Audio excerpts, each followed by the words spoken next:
নমস্কার বন্ধুরা, অর্ণব ইলেকট্রোটেক চ্যানেলে আপনাদের সকলকে জানাই স্বাগত। বন্ধুরা, আজকে যে গুরুত্বপূর্ণ আপডেট নিয়ে আলোচনা করব সেটা হচ্ছে লোকসভা ভোট নির্বাচন সম্পর্কিত। বন্ধুরা, আপনাদের মধ্যে অনেকেই হয়তো জানেন বা অনেকে হয়তো জানেন না, আপনি বাড়িতে বসে কিন্তু ভোট দেওয়ার সুবিধা পাবেন।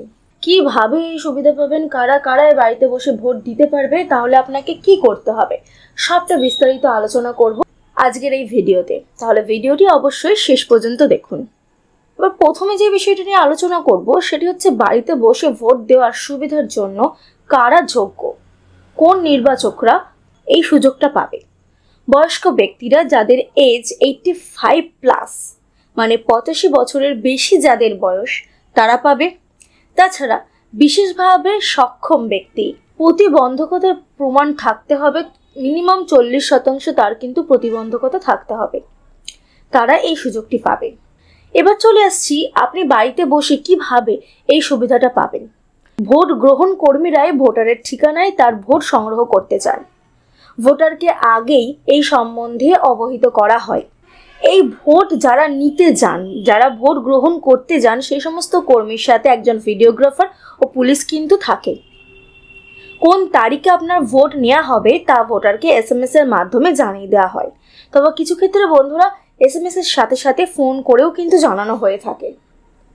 আপনাদের লোকাল অথরিটি ভিডিও বা SDO থেকে কিন্তু ফোন করেও ইনফর্ম করা হয় কোন নির্দিষ্ট তারিখে নিতে আসছে। কিভাবে এই সুবিধাটি পাবেন, আসুন আরও বিস্তারিত জেনে নিই।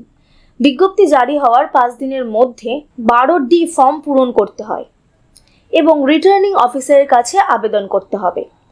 বিশেষভাবে সক্ষম ভোটাররা প্রতিবন্ধী শংসাপত্রের অনুলিপি জমা দিতে হবে।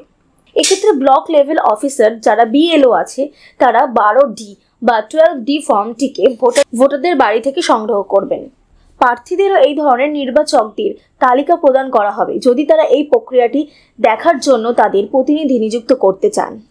তাহলে বন্ধুরা, আশা করি আপনাদের কাছে পরিষ্কার হয়ে গেছে যে আপনারা কিভাবে এই বাড়িতে বসে যে ভোটের প্রক্রিয়াটা, আপনার ভোট দেওয়ার প্রক্রিয়া, সেটি করতে পারেন।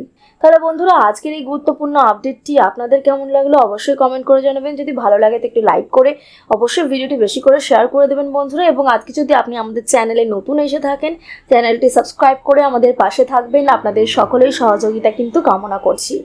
তাহলে বন্ধুরা, আজকের ভিডিওটি এখানেই শেষ করছি। আবার দেখা হবে নতুন একটি ভিডিওতে। ধন্যবাদ। ভিডিওটিতে শেষ পর্যন্ত থাকার জন্য আমাদের চ্যানেলের সমস্ত দর্শককে জানাই